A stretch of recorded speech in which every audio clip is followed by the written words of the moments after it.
Halo teman-teman, halo juga Pak Gunarso. Sebelumnya, terimalah salam kasih dalam nama Sotihotu Namo Buddhaya. Di sini kami dari kelompok 2 yang beranggotakan Inung Kurnia Alim, Mita Sari, Sherly Damayanti, dan saya sendiri, Yuli Triani, dengan masing-masing NIM seperti yang tertera pada layar.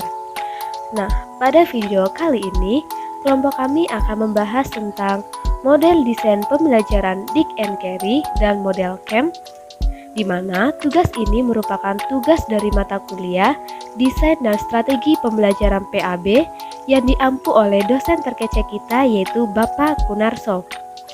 Nah, untuk mempersingkat waktu, kita lanjut ke materi ya. Teman-teman jangan lupa untuk menyimak, siapkan alat tulis untuk mencatat poin-poin penting yang akan kami sampaikan.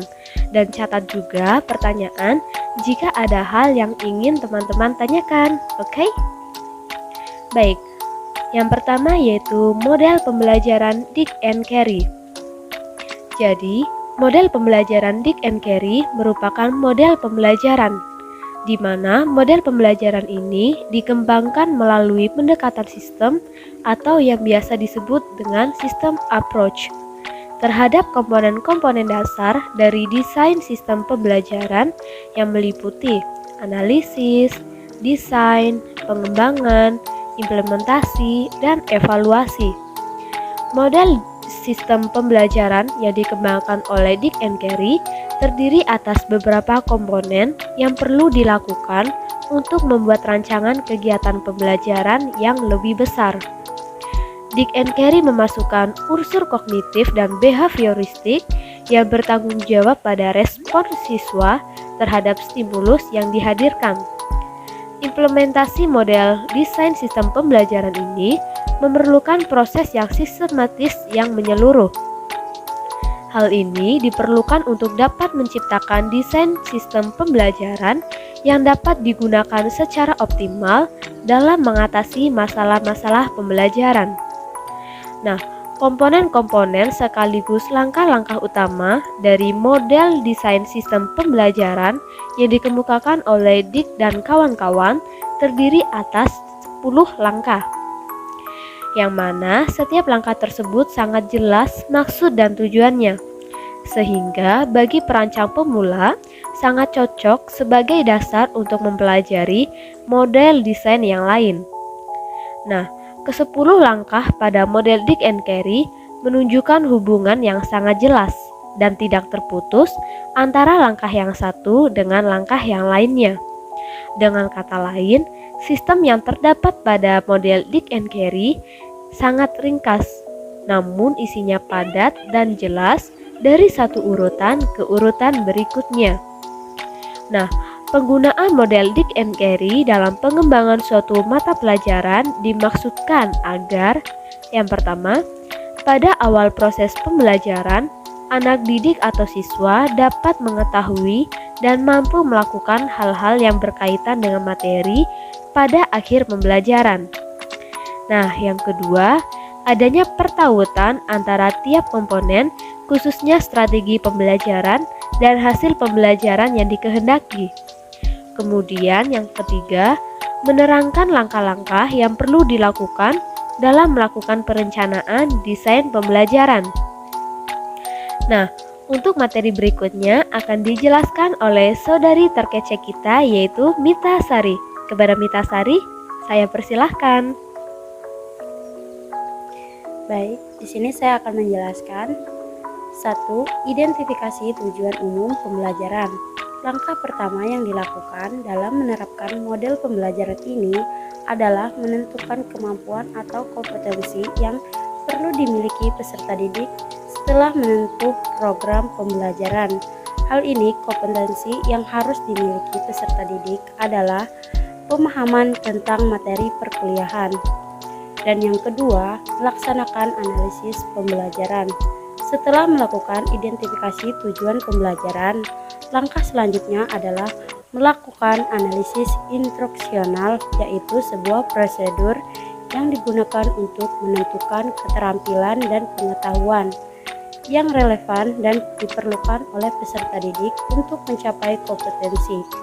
antara lain pengetahuan, keterampilan, dan sikap yang perlu dimiliki peserta didik setelah mengikuti pembelajaran. Dan yang ketiga, mengidentifikasikan tingkah laku, masukan, dan karakteristik siswa.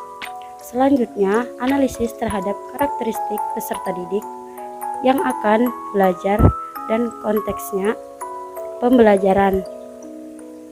Analisis konteks meliputi kondisi-kondisi terkait dengan keterampilan yang dipelajari peserta didik dan situasi tugas yang dihadapi peserta didik untuk menerapkan pengetahuan dan keterampilan yang dipelajari, sedangkan analisis karakteristik peserta didik adalah kemampuan aktual yang dimiliki peserta didik. Yang keempat, merumuskan tujuan formasi yang dengan berdasarkan analisis instruksional tersebut, maka dirumuskan tujuan pembelajaran khusus yang akan menjadi harapan atau gambaran dari perilaku peserta didik setelah menerima pembelajaran dalam pengembangan tujuan pembelajaran khusus atau indikator. Ini adalah perubahan perilaku pengetahuan mengenai materi perkuliahan. Dan yang kelima, pengembangan butir-butir acuan patokan atau alat penilaian ini menjadi salah satu feedback dalam pembelajaran untuk mengetahui ketercapaian tujuan dan kompetensi khususnya yang telah dirumuskannya.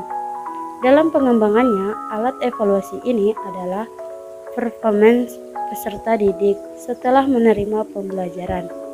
Apakah tingkah pemahaman peserta didik meningkat atau tidak?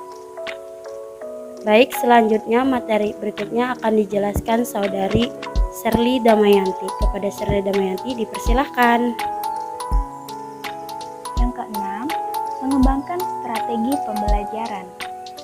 Strategi pembelajaran yang dipilih adalah strategi pembelajaran yang dapat dijadikan jembatan atau media transformasi, apakah mendukung ketercapaian kompetensi yang telah dirumuskan. Yang ketujuh, mengembangkan dan memilih materi pembelajaran. Dalam langkah ini, pengembangan bahan ajar disesuaikan dengan tujuan pembelajaran atau kompetensi yang telah dirumuskan, serta disesuaikan dengan strategi pembelajaran yang digunakan. Yang kedelapan, mendesain dan melaksanakan evaluasi formatif. Setelah draft rancangan tentang program pembelajaran selesai dikembangkan, maka evaluasi formatif ini berfungsi sebagai alat untuk mengumpulkan data kekuatan dan kelemahan program pembelajaran yang telah dirancang. Model ini dikembangkan dengan menguji cobakan pada kelas kelompok kecil, misalnya 2 atau 3 peserta didik atau 10 orang peserta didik dalam diskusi terbatas. Yang kesembilan, merevisi bahan pembelajaran. Langkah ini dilakukan setelah mendapatkan masukan dari evaluasi formatif terhadap draft program. Pada langkah ini, tidak hanya mengevaluasi terhadap draft program saja, akan tetapi pada semua sistem pembelajaran mulai dari analisis, instruksional, sampai evaluasi formatif. Yang terakhir, yang ke-10, mendesain dan melaksanakan evaluasi sumatif. Evaluasi sumatif merupakan evaluasi puncak terhadap program pembelajaran yang telah dirancang. Setelah program tersebut dilakukan evaluasi formatif dan dilakukan revisi-revisi terhadap produk, maka evaluasi sumatif dilakukan. Untuk materi selanjutnya akan dilanjutkan oleh Saudari Inung Kurnia Alif. Kepada Saudari Inung, dipersilahkan. Oke, yang terakhir ada model camp. Menurut Morrison, Ross and Camp tahun 2004, model desain sistem pembelajaran ini akan membuat pendidik sebagai perancang program atau kegiatan pembelajaran dalam memahami kerangka teori dengan lebih baik dan menerapkan teori tersebut untuk menciptakan aktivitas pembelajaran yang lebih efektif dan efisien. Kemudian juga terdapat langkah-langkah model CAM, di mana langkah-langkah pengembangan desain pembelajaran model CAM terdiri dari 8 langkah. Yang pertama itu menentukan tujuan instruksional umum atau TIU atau kompetensi dasar, yaitu tujuan umum yang ingin dicapai dalam mengajarkan masing-masing pokok bahasan. Yang kedua, membuat analisis tentang karakteristik siswa. Analisis ini diperlukan antara lain untuk mengetahui apakah latar belakang pendidikan dan sosial budaya siswa memungkinkan untuk mengikuti program, serta langkah-langkah apa yang perlu diambil. Yang ketiga, menentukan tujuan instruksional secara spesifik, operasional dan terukur, atau dalam KTSP adalah indikator. Dengan demikian, siswa akan tahu apa yang harus dikerjakan, bagaimana mengerjakannya, dan apa ukurannya bahwa ia telah berhasil. Bagi guru, rumusan itu akan berguna dalam menyusun tes kemampuan atau keberhasilan dan pemilihan materi atau bahan belajar yang sesuai. Yang keempat, menentukan materi atau bahan ajar yang sesuai dengan tujuan instruksional khusus atau indikator yang telah dirumuskan. Masalah yang seringkali dihadapi guru-guru adalah begitu banyaknya materi pelajaran yang harus diajarkan dengan waktu yang terbatas. Demikian juga, timbul kesulitan dalam mengorganisasikan materi atau bahan ajar yang akan disajikan kepada para siswa. Dalam hal ini, diperlukan ketepatan guru dalam memilih dan memilah sumber belajar, materi, media, dan prosedur pembelajaran yang akan digunakan. Yang kelima, menetapkan penjajakan atau tes awal atau pre-assessment. Ini diperlukan untuk mengetahui sejauh mana pengetahuan awal siswa dalam memenuhi prasyarat belajar yang dituntut untuk mengikuti program pembelajaran yang akan dilaksanakan. Dengan demikian, guru dapat memilih materi yang diperlukan tanpa harus menyajikan yang tidak perlu, sehingga siswa tidak menjadi bosan. Yang keenam, menentukan strategi belajar mengajar, media dan sumber belajar. Kriteria umum untuk pemilihan strategi pembelajaran yang sesuai dengan tujuan instruksional khusus atau indikator tersebut adalah efisiensi, keefektifan, ekonomis, kepraktisan melalui suatu analisis alternatif.